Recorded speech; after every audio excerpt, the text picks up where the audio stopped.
Om du inte blivit övertygad av mina andra macarons så tror jag de här kommer få dig att vilja göra dem på en gång.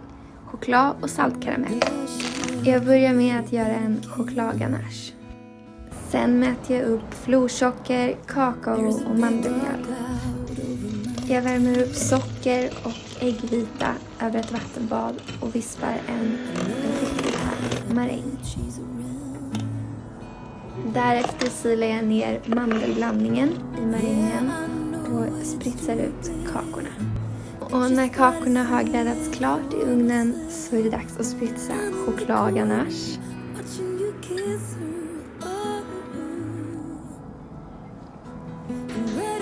Chokladganache och karamell. Jag använder faktiskt dulce leche och havssalt.